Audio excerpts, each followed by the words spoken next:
lawyers have different styles, but my style is to be very direct. That's the kind of person that I am.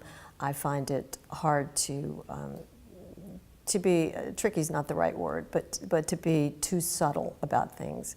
So I'm very direct with clients. I want them to know who I am and how I approach litigation, how I approach the practice of law.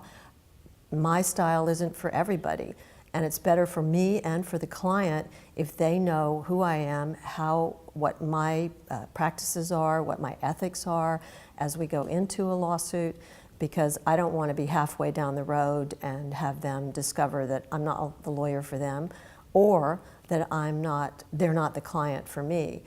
One of the things I do when clients come in to interview me to see if they want to hire me and retain me to be their lawyer is I make it clear that I'm interviewing them as much as they're interviewing me, because it is a partnership. We have to be able to work together, and there's some people that I can tell just right off the bat it wouldn't be a good match. And a lawsuit it's almost like a marriage. You are joined at the hip during the course of a lawsuit. You spend a lot of time with the client spends a lot of time with the lawyer preparing the case, and you need to be able to work together and enjoy working together and not have the client feeling like they're going to the dentist every time they see their lawyer, or you feeling like it's going to be a very unpleasant experience.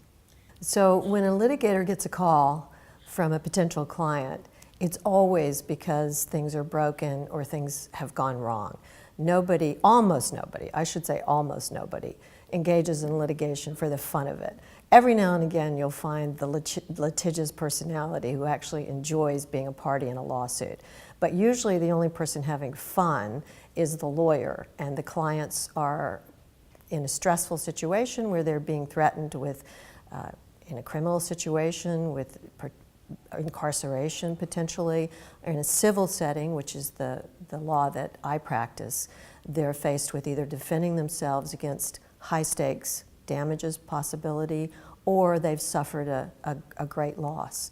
So the brokenness of the situation means that it's not a party, it's not a walk in the park, it's not a bed of roses. So litigators have to develop the skills to come in and meet clients who have terrible situations sometimes. If it's a personal injury case, you can have someone you could have a widow whose husband has died, or someone profoundly injured, like a quadriplegic. And there's an emotional side to those client representations as much as there is a legal side to those representations.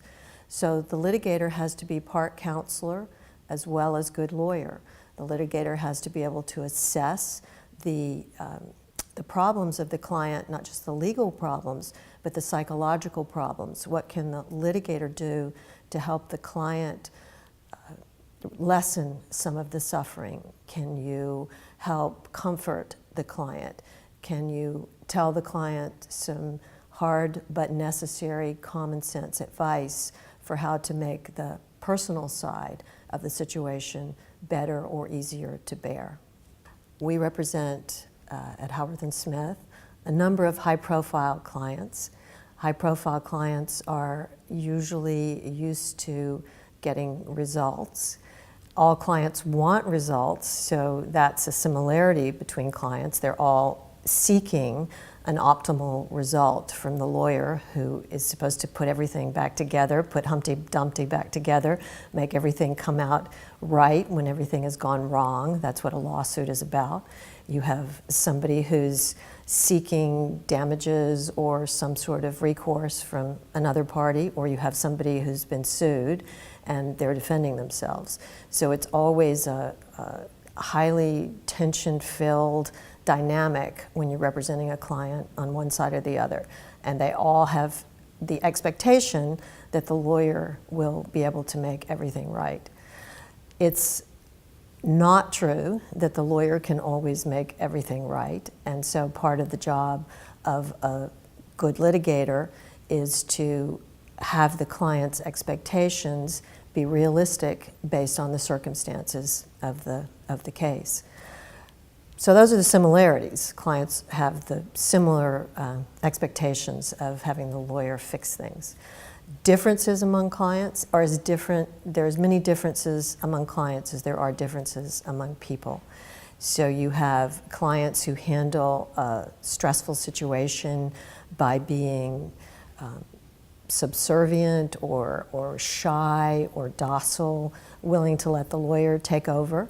And put their trust into the lawyer so that the lawyer can handle the situation.